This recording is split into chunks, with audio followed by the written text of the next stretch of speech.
Right then, welcome back, and today we're going to have a look at some highlights from the 20-minute endurance race at UMC Full on the 2001 Honda SP2. There's the setup.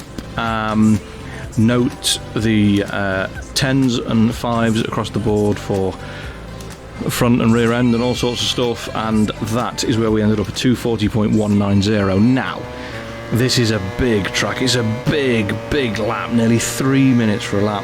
We set this time on mediums front and rear. You'll see the front tyre getting very warm. Now, we're so close to the top spot on the leaderboards, it's painful, and we ran a bit wide into turn 1, turn 2, look for the curb on the left for your turning point, run all the way over the curbs on the right-hander. There's your turning point for the left-hander, the right-hand curb, so I might get confused on rights and lefts.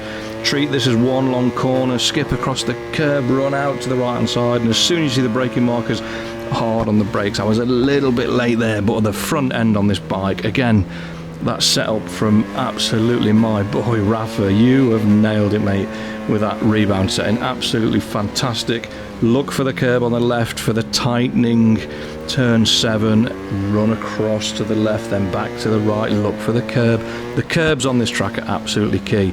3 very long left-handers, and the lean angle, the setup just allows that SP1 a massive amount of lean angle. Turn 11, this opens up, so run across the curb, get on the gas, and then halfway along the curb on the left, brake for the right-hander, and then down the, well, say back straight, down the straight-ish back straight, wait for the very last service road, tip in through the little kink, and then hard across. Just nip that corner off. I'm surprised I didn't get a foul lap there, but it let me keep it.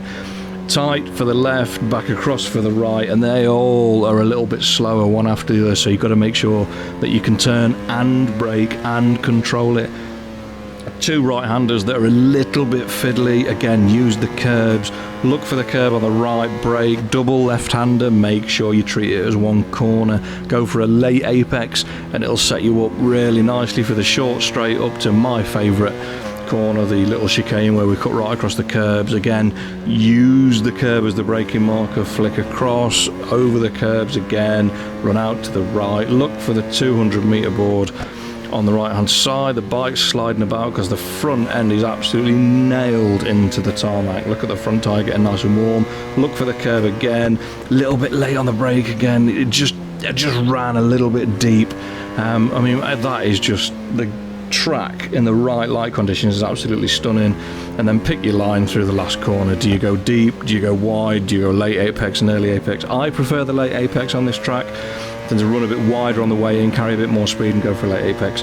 And there you go, 240.190. I was desperate to get into 239s, but it was taking so long to do a lap that it was just mad. And there you go, we are what?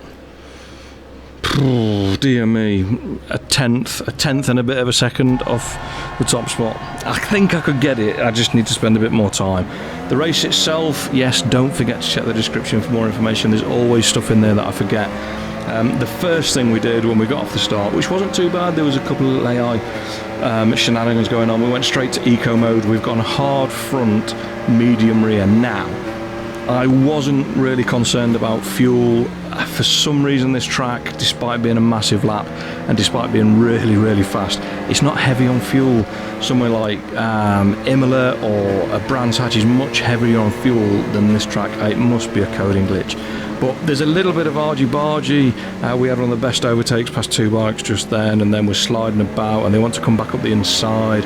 And this gentleman on the blue Kawasaki, he's not happy.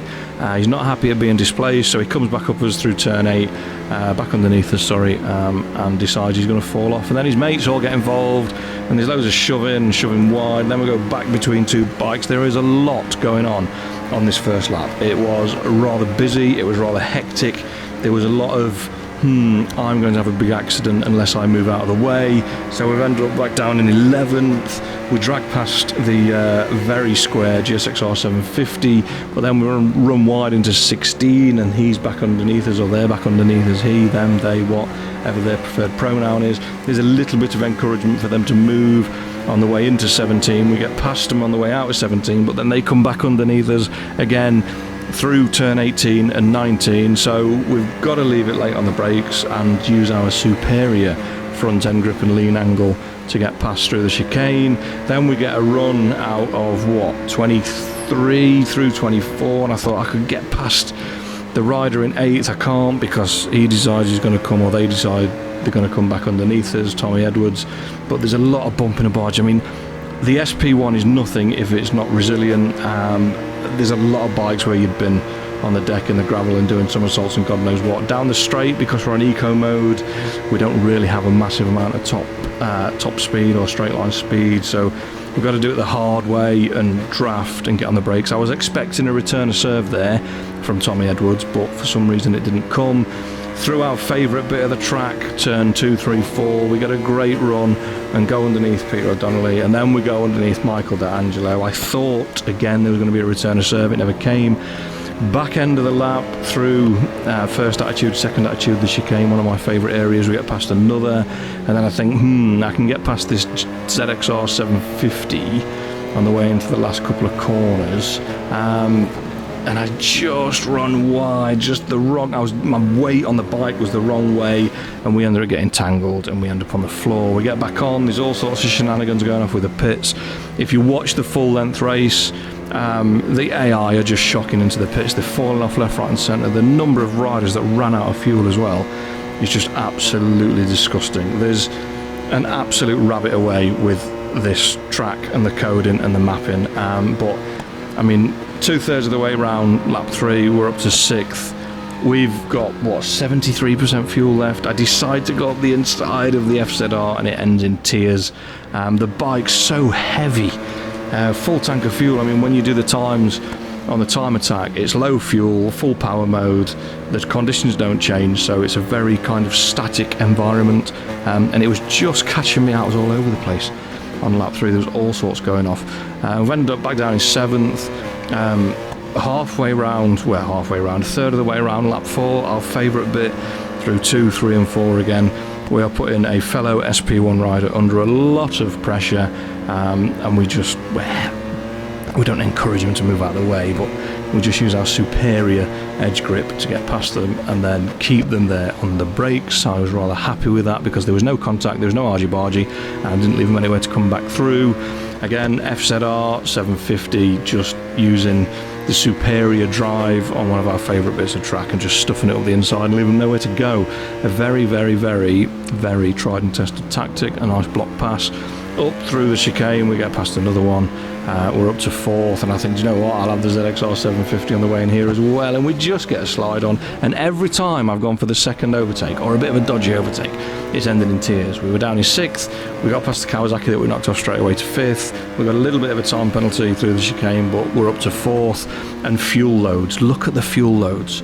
Everyone's got like next to no fuel left. Leader into the pits, second place probably into the pits, but they've both fell off, so that saved us a load of time. The leader, Peter O'Donnelly, 2%. Mate, you should have pitted. Tommy Edwards behind us pitted, which leaves another rider behind us with not very much fuel left neither. What's that? Richard Tresoldi, he's got 10%, and then Felix Bishop's got 7. The leaders ran out of fuel. So that was absolutely worth it, wasn't it, on a nearly 3-minute lap to run out of fuel down the front straight, so we can dispatch of Peter O'Donnelly and we don't have to worry about them anymore. 3rd place has just run out of fuel, so they're out the reckoning as well, and look at the gap to 5th.